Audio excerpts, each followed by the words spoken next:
Hello guys, welcome to ask MBA. Finally सीईटीचा cap round registration date आलेली आहे। 9 तारखेला आपल्याला रजिस्ट्रेशन करायचं आहे कॅप साठी। ऑलरेडी मी कुठले डॉक्युमेंट्स पाहिजे एक डिटेल व्हिडिओ YouTube वरती टाकलेला आहे, तुम्ही बघितलाच असेल। त्यामध्ये कुठले डॉक्युमेंट्स लागणार आहेत जनरल बॉयज साठी आणि सगळ्या कास्ट कॅटेगरी सगळ्या बॉयज साठी वेगवेगळ्या डॉक्युमेंटची लिस्ट आहे।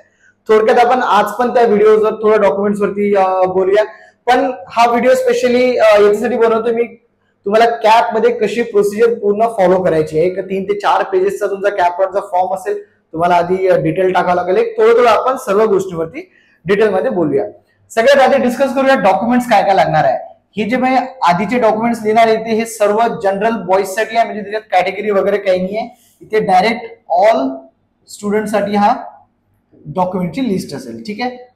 सगळ्यात आधी तुम्हाला 10th आणि 12th क्लासचे मार्कशीट्स प्लस बोर्ड सर्टिफिकेट लागणार आहेत। म्हणजे जागेवरच तुमचे 4 डॉक्युमेंट झाले, पण काही युनिव्हर्सिटीचं असं आहे की बोर्ड सर्टिफिकेट आणि मार्कशीट एकच असेल। पण जसं महाराष्ट्राच्या बोर्डसाठी किंवा सीबीएसईच्या बोर्डसाठी तुम्हाला 10th ची marksheet, 10th and 12th marksheet वेगळी लागेल। सेकंड 10th अँड 12th चे बोर्ड सर्टिफिकेट वेगळे लागेल, ठीक आहे। फक्त सी करतो इथे। तर हे डॉक्युमेंट व्यवस्थित तुम्ही सगळ्यांकडे असतीलच। जर तुम्ही कुठे कॉलेजमध्ये दिलेले असतील व्हेरिफिकेशन साठी आपल्या ग्रॅज्युएशनच्या, लगेच ते रिट्राईव्ह करा, कारण ते आपल्याला लागणार आहे। इन केस माझ्याकडून तुम्हाला एक सजेशन देतो, हे 10th आणि 12th चे सगळे डॉक्युमेंट जेवढे पण मी देणार आहे हे कॉलेजमध्ये तुमचे व्हेरिफिकेशन साठी जाणार आहेत। सो होऊ शकते थोडंसं काहीतरी खराबी होण्याचे चान्सेस आहेत। डॉक्युमेंट्सला चांगल्या प्रकारे लॅमिनेट करून घ्या, फाटणार नाही, काही खराब होणार नाही तुमचे डॉक्युमेंट्स। तर लॅमिनेट करणं खूप गरजेचं आहे। 10th आणि 12th नंतरचं ग्रॅज्युएशनचे पण तुम्हाला मार्कशीट्स इथे लिहून टाकतो मी। ग्रॅज्युएशन मार्कशीट्स पूर्ण जेवढे पण सेमिस्टर तुमचे असतील सगळ्या सेमिस्टरचे मार्कशीट्स असतील। याच्यामध्ये एक +1 करतो, जर का तुमचे कुठले केटीचेही मार्कशीट्स असतील तर तेही तुम्हाला सोबत ठेवावे लागतील। असं नाहीये की केटीची मार्कशीट्स आहे त्याच्यावर फेलचा रिझल्ट आहे त्याच्यामुळे आपण त्याला फाडून फेकून देऊ।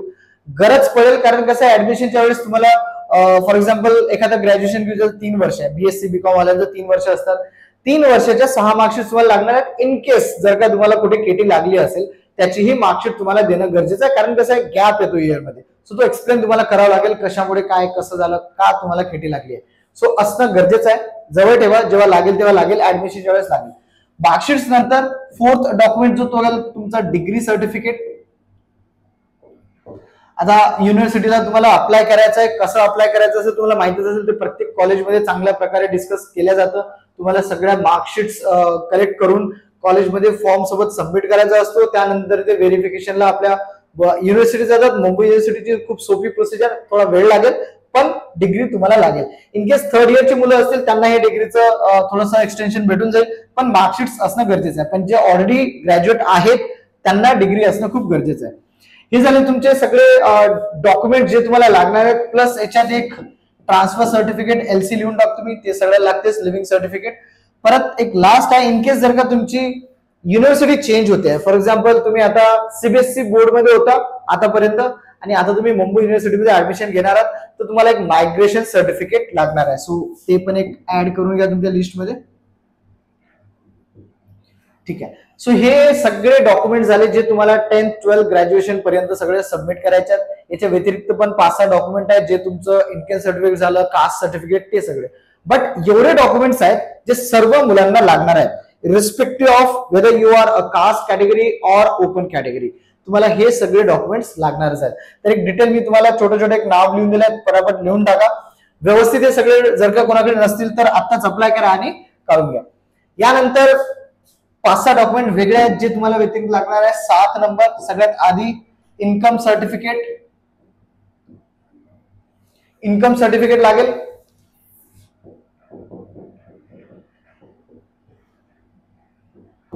कोणाचा 3 वर्षाचा असतो, कोणाचा 1 वर्षाचा असतो, जसं असेल तसं व्हॅलिडेट आपलं असणं गरजेचं आहे। 8 नंबर इन्कम नंतर तुम्हाला लागेल कास्ट मध्ये जर का असेल तर तुम्हाला कास्ट सर्टिफिकेट।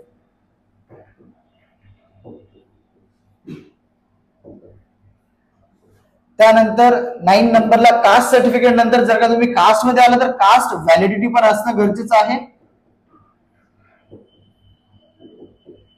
ठीक आहे, हे तुम्हाला झालं दोन, इथे वेगळे लिहून टाकतो, SC NT,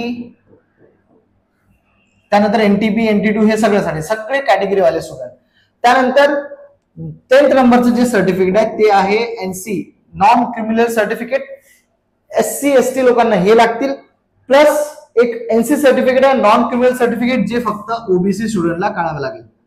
जर कोणाला माहिती नसेल कसं काढायचं काय काढायचं आहे, घरी तुम्ही डिस्कस करा, आई वडिलांना माहिती असतं डिस्कस, पण असणं गरजेचं आहे, ऍडमिशनच्या वेळेस लागेल तुम्हाला, नाहीतर स्कॉलरशिपला इश्यू तुम्हाला.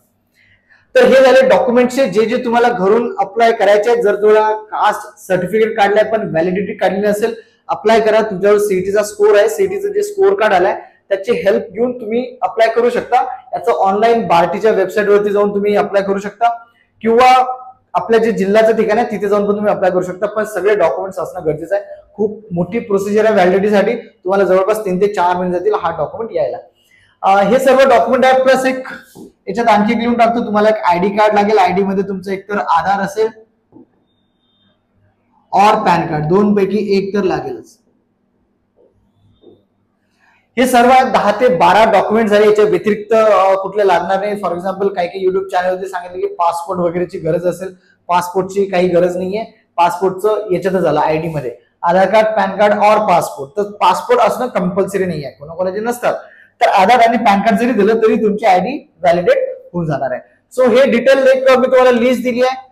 प्रत्येक डॉक्युमेंट कसे काढायचे हे सगळ्यांना माहिती असलं पाहिजे, कारण गरजेचं आहे. आणि जर वेळ भेटला तर सगळ्या डॉक्युमेंट्सला एक लॅमिनेट करून टाका. आणखी एक लास्ट डॉक्युमेंट मी सांगून देतो, हे सगळ्यांना गरज नाहीये. गॅप सर्टिफिकेट लागेल.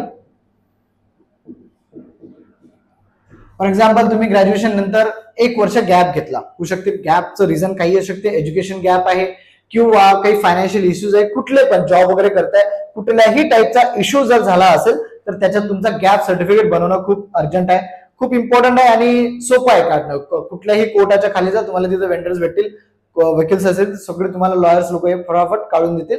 फक्त रिझन चांगलं तुम्हाला द्यावं लागेल जे काही असेल ते. सो ही एक शॉर्ट लिस्ट आहे जे तुम्हाला डॉक्युमेंट रेडी ठेवायच्या 9 तारखेच्या आधी, कारण 9 तारखेला आपल्याला कॅप राऊंड भरायचा आहे, 9th जुलै. आता या डेट साठी सर्व लोक आतुरतेने वाट बघत होते, फायनली ती डेट आलेली आहे. सो 9 तारखेच्या आधी असं नको व्हायला की या डॉक्युमेंट्स बद्दल आपल्याला माहितीच नव्हतं आणि डॉक्युमेंट नाही आहे आपल्याकडे. बऱ्याचशा लोकांना या 2 डॉक्युमेंट बद्दलच थोडंसं डाऊट आहे. सो मी सांगितलंय कास्ट व्हॅलिडिटी असणं गरजेचं आहे. फक्त कास्ट असून चालणार नाही, व्हॅलिडिटी पण लागेल, कारण नाही तर स्कॉलरशिप वरती इश्यू होईल. परत ओबीसी वाल्यांना एनसी पण लागेल, फक्त कास्ट असणं गरजेचं नाही, नॉन क्रिमिनल सर्टिफिकेट पण लागेल.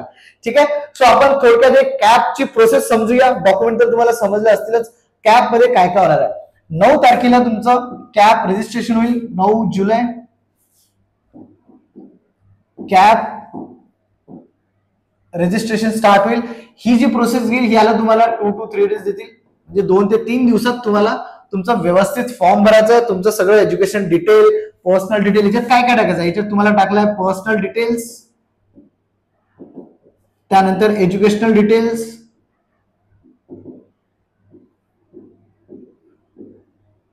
हा फॉर्म तुम्ही स्वतः भरू शकता किंवा सायबर कॅफेवर जाऊन. बऱ्याचशा लोकांना, सगळे सायबरवाल्यांना माहिती आहे, कारण बरेचसे स्टुडंट डायरेक्ट सायबर कॅफेवर जाऊन पण फॉर्म भरतात. बट स्वतःही हा फॉर्म परत चांगल्या प्रकारे भरू शकता. त्यानंतर इन्कम डिटेल तुम्हाला इथे टाकावं लागेल. नंतर तुमचं येईल सगळे डॉक्युमेंट अपलोड करावे लागतील, जे जे तुम्हाला तिथं सांगितलं अपलोड करायला. डॉक्युमेंट अपलोड करायचे आहेत, प्रॉपर स्कॅन करून ठेवा सगळे डॉक्युमेंट, जे आपण आधी बोललोय, मार्कशीट्स वगैरे सगळं स्कॅन करून ठेवा आणि व्यवस्थित अपलोड करा. हे सगळं झाल्यानंतर फायनल जी प्रोसिजर आहे ते येईल तुमचं पेमेंटचं. 2 पेमेंट आहेत, एक आहे 1000 रुपये आणि एक आहे 1200 रुपये. हे झालं तुमचं ओपन लोकांसाठी, जे पण स्टुडंट आहेत ओपन कॅटेगरीचे, आणि हे कास्ट कॅटेगरीसाठी. सो 2 पेमेंट आहे. आता इथे काळजी अशी घ्यायची आहे, या लेवल पर्यंत सगळ्यांचं व्यवस्थित फिलअप झालं पाहिजे. पण एकदा का डॉक्युमेंट सगळे व्हेरिफिकेशन झाले आणि सगळं तुमचं अपलोड झालं, सबमिशनच्या आधी चेक करायचं की सगळं परत मी जे डेटा पुट केलाय तो व्यवस्थित करेक्ट आहे की नाही. कारण कसं आहे, एकदा तुम्ही जो डेटा दिलाय तोच डेटा परत कॉलेजला फॉरवर्ड होणार आहे आणि त्यानंतरच तुमचं व्हेरिफिकेशन होईल.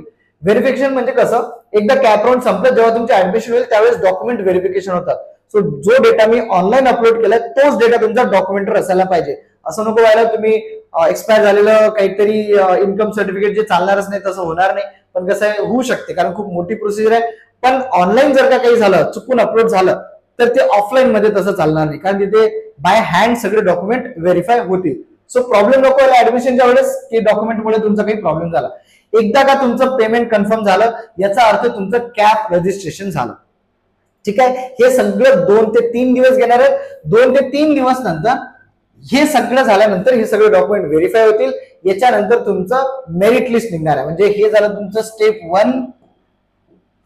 स्टेप 1 मध्ये येऊया आपण. स्टेप 2 मध्ये काय होईल? स्टेप 2 मध्ये तुमची मेरिट लिस्ट येईल. मेरिट लिस्ट म्हणजे कसं आहे, जवळपास 2 ते 2.5 लाख लोकांनी फॉर्म भरले. 2 ते 2.5 लाख लोकांनी फॉर्म भरले, पण सगळेच लोक एमबीए करणार नाहीयेत. कुठले रिपीटर्स होते, काही सेकंड इयरचे मुलं होते ज्यांना गरज नाही एमबीए करायची, फक्त एक एक्सपिरियन्स साठी त्यांनी एक्झाम दिली होती. सो ते मेरिट लिस्ट निघेल. 1.5 ते 2 लाख लोकांपैकी जवळपास 1 ते 1.5 लाख लोकच हे फॉर्म भरतील, रजिस्ट्रेशन करतील, कारण फीज आहे आणि गरज नाही आहे त्यांना एमबीए करायची, सेकंड इयर आहेत म्हणून. सो राहिलेले जे लोक भरतील त्यावरती आपला एक मेरिट लिस्ट येईल. त्याच्यानंतर आपल्याला भरायचं इथं ऑप्शन फॉर्म. म्हणजे याला आपण स्टेप 3 बनवू शकतो. स्टेप 3 मध्ये आपल्याला ऑप्शन फॉर्म भरायचा, ज्याच्यामध्ये सर्व कॉलेजची लिस्ट आपण टाकू शकतो, कुठल्या कॉलेजमध्ये कुठल्या आपल्याला ब्रांच घ्यायची ते सगळं. For example top to bottom आपल्याला लिस्ट बनवायची आहे. फॉर एक्झाम्पल पहिलं कॉलेज तुमचं जेबीआयएमएस. जेबीआयएमएस मध्ये एमएमएस आहे तर एमएमएस वरती क्लिक करायचं आहे. त्यानंतर सिडनम मध्ये सिमश्री इथं आहे, सिडनम मध्ये तुम्हाला पहिले घ्यायचं एमएमएस प्लस सिडनम, परत सिलेक्ट करायचं आहे, तिथे घ्यायचा पीजीडीएम. आता या कॉलेजचे सगळ्यांचे कोड असतात, ते कोड माहित असणं गरजेचं आहे, कारण कसं आहे हे कॉलेज फेमस आहेत म्हणून तुम्हाला कोड बघायची गरज नाही. काही काही कॉलेजचे नाव तुम्हाला माहित नाही, सो त्यांचे कोड वरती तुम्हाला इथे एक कॉलेजचा स्पेशल कोड असतो, कॅप राऊंड साठी त्यांना अलॉट झालाय. आणि एक गोष्ट आणखी इम्पॉर्टंट, जरुरी नाही आहे की सगळेच कॉलेज कॅप राऊंड मध्ये पार्टिसिपेट करणार. जसं याच्यानंतर एक टॉपचं कॉलेज आहे वेलिंगकर. वेलिंगकर सीईटीचा स्कोर घेतो, पण त्याच्यात तुम्हाला एमएमएस भेटणार नाही, पीजीडीएम भेटणार. ज्याच्यासाठी पीजीडीएमचे फॉर्म ऑलरेडी भरले. सो वेलिंगकर आपल्याला कॅप राऊंड साठी कन्सिडरेशन मध्ये नाहीये. केजी सोमय्याने ऑलरेडी त्यांचं नाव काढलं होतं. त्यानंतर वेलिंगकरला जर बरेचसे प्रायव्हेट कॉलेज असं करू शकतात की कॅप राऊंड मध्ये पार्टिसिपेट करणार नाही, कारण त्यांना एमएमएस पेक्षा पीजीडीएम मध्ये स्कॉलरशिप स्टुडंटला ऍडमिशन करणं खूप जास्त सोयीस्कर पडतं. हे झालं स्टेप 3. ऑप्शन फॉर्म भरलं. याच्यानंतर येणार कॅप राऊंड. हे जे डेट यायच्यात, हे मी डेट जेव्हा येतील, कॅप 1 कधी होणार, कॅप 2 कधी होणार, हे सगळं असं आल्यानंतर होईल. पण 9 तारखेला पहिली डेट आली आहे आपली, जिथे आपल्याला रजिस्ट्रेशन करायचं आहे. फक्त परत एकदा इथे लिहितो, 9 तारखेला रजिस्ट्रेशन करायचं आहे. त्यासाठी आपल्याला ही सगळी प्रोसिजर आहे. आय होप शॉर्टकट मध्ये तुम्हाला व्यवस्थित समजलं असेल की काय काय डॉक्युमेंट्स तुम्हाला लागणार आहे आणि येणाऱ्या 10 ते 12 दिवसात कसं तुमचं होईल. फायनल एक आयडिया देऊन देतो, एका महिन्यात हे सगळी काही प्रोसिजर होऊन जाईल. ऑगस्ट पासून तुमचे कॉलेज, जून जुलै ऑगस्ट पासून मोस्टली सगळे एमबीए कॉलेजेस रेग्युलर सुरू होतील. ठीक आहे. आणखी कोणाला डाऊट असेल तर कमेंट बॉक्स मध्ये तुम्ही मेन्शन करा की सर कुठला डॉक्युमेंट कसं बनवायचं किंवा कॅप राऊंड कधी काय कसं. आता डेट तर आलीच आहे, डॉक्युमेंट वरती चांगलं फोकस करा आणि प्रयत्न करा की डॉक्युमेंट पुटअप करताना काही मिस्टेक नको व्हायला कॅप राऊंड मध्ये, कारण तेच पुढे कॅरी फॉरवर्ड होणार आहे. ठीक आहे. नंतरचे जे काही अपडेट असेल ते नेक्स्ट व्हिडिओ मध्ये तुम्हाला अपलोड करेल. तोपर्यंत थँक्यू.